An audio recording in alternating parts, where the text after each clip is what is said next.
आधी उम्र इसी काम में ही बिता दिया, ठीक है।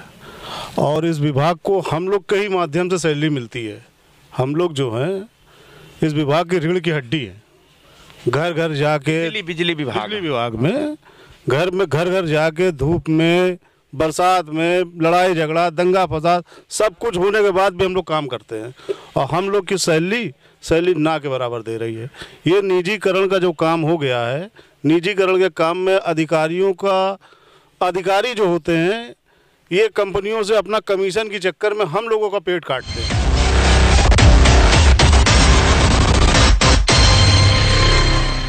इस वक्त मैं लखनऊ के इको गार्डन में मौजूद हूँ।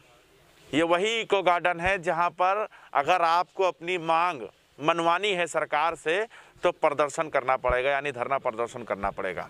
ये वही इको गार्डन है। चारों तरफ से बाउंड्री है और सामने एक गेट है, बड़ा गेट है, उसको तोड़ा भी नहीं जा सकता है। मायावती जी ने बड़ा मजबूती से बनवाया है। इसके अंदर आप चीखते रहिए, चिल्लाते रहिए, बाहर तक आवाज़ नहीं जाने वाली है।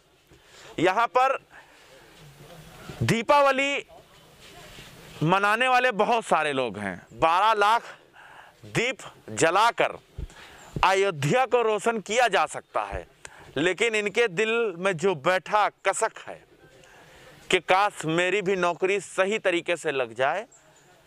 हजारों के तादाद में यहाँ पर लोग प्रदर्शन कर रहे हैं इको गार्डन के अंदर।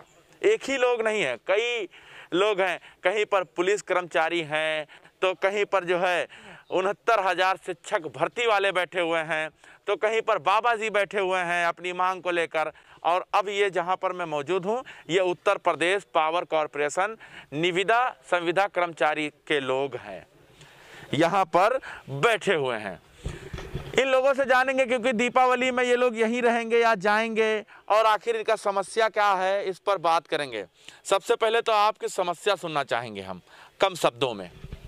समस्या हमारी यही है कि हम लोग ने आधी उम्र इसी काम में ही बिता दिया, ठीक है।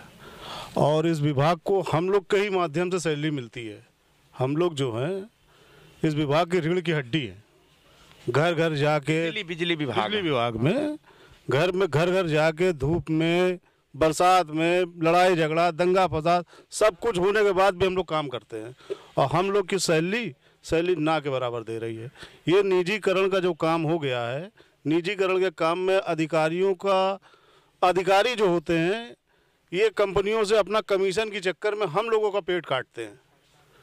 जो सैलरी हम लोग को पहले मिलती थी उसकी आधी कर दी गई, काम उससे डबल कर दिया गया। अब इसमें हम लोग क्या करें?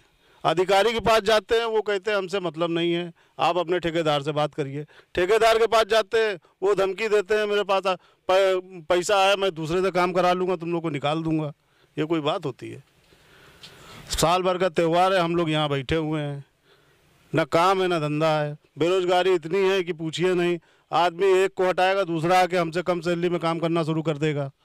दीपावली में चाइनीज लाइट लगा लिया गया, लेकिन जलाने वाले यहाँ धरना बैठे हुए हैं। क्या कहना चाहेंगे इस शब्द पर? मैं श्रेष्ठ से हूँ राहुल, जो कि आज हम लोग दीपावली के दिन यहाँ पर बैठे हुए हैं, कोई सुनवाई नहीं हो रही है और हम लोग बहुत ही पीड़ित हैं। दोपहर और गर्मी से आपकी आँख जो है वो बयां कर रही हैं, आंसू बता रहे हैं। ना तो सैलरी ढंग से दी जा रही है, कोई मतलब मीटर की कोई व्यवस्था ही नहीं है। सिर्फ गधा समझ रखा है, उसके ऊपर लादो, चलाओ, काम कराओ, छोड़ो। कोई अगर आवाज़ उठा दे तो उसको निकाल के फेंक देते हैं। ये लोग ऐसा काम कर रही है। मांग के लिए बाहर निकले तो पुलिस लाठी से मारती है। तो हमारा कहने का मतलब ये है, हम लोगों की उचित व्यवस्था की जाए। अगर वैकेंसी निकलती है तो मीटर रीडर और जो हमारे एसएसओ सब लोग सबको किया जाए। अदर लोगों को क्यों उसमें वैकेंसी में किया जाता है? भैया दीपावली मनाना ज़रूरी है क्योंकि धार्मिक पर्व है, लेकिन पूरे उत्तर प्रदेश को रोशनी देने वाले और लाइट को जोड़ने वाले, घर यानी खंभे से घर को जोड़ने वाले कर्मचारी यहाँ बैठे हुए हैं, जिनकी वजह से दीपावली की रोशनी घर तक पहुँचती है। जी मैं ठाकुरगंज डिवीज़न से संतोष दीक्षित बोल रहा हूँ। हम लोगों की मांगे हैं कि हम लोगों की सैलरी फिक्स कर दी जाए और ऊपर से जो इतने बाउंडेशन दिए जा रहे हैं टारगेट बेस को ख़त्म किया जाए। और हम लोगों की जब तक मांगें पूरी नहीं होंगी तब तक हम लोग इसी तरह धरने पे बैठे रहेंगे। धरने पे लगातार बैठे रहेंगे। आप भी कुछ कहना चाहेंगे इन सभी मुद्दे पर? जी सर।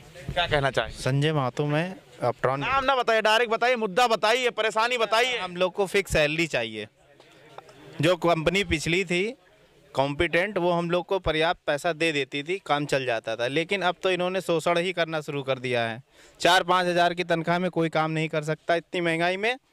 तो हम लोग को फिक्स सैलरी चाहिए 18,000। 18,000। दीपावली है कल जी, दीपावली है कल।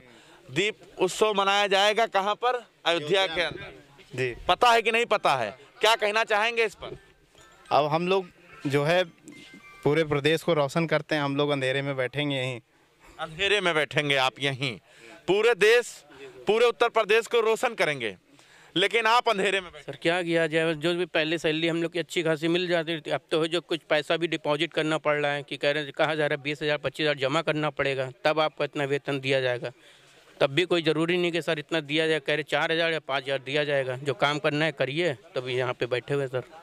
ये दिक्कतें हैं सर। मतलब सरकार की तरफ से दिक्कतें ज़्यादा आ रही हैं आप लोगों? जी सर बिल्कुल। चलिए खैर, बहुत अच्छा लगा आप लोगों से बात करके, लेकिन दुख इस बात का है कि ये लोग आज कई दिनों से यहाँ पर धरना प्रदर्शन कर रहे हैं। कानून मंत्री और बिजली विभाग मंत्री से मुलाकात तो कर लिए ये। अब मंत्री जी ने इनकी जो बात है वो आंखों में आंखें डालकर सुनी थी या किसी और से बात करते वक्त सुन रहे थे? अब इनकी समस्याओं का समाधान इसी सरकार में होगा या कोई आने वाली सरकार होगी उसके कार्यकाल में इनका काम होगा। कैमरामैन चांद के साथ मैं मोहम्मद ज़ैफ, लखनऊ।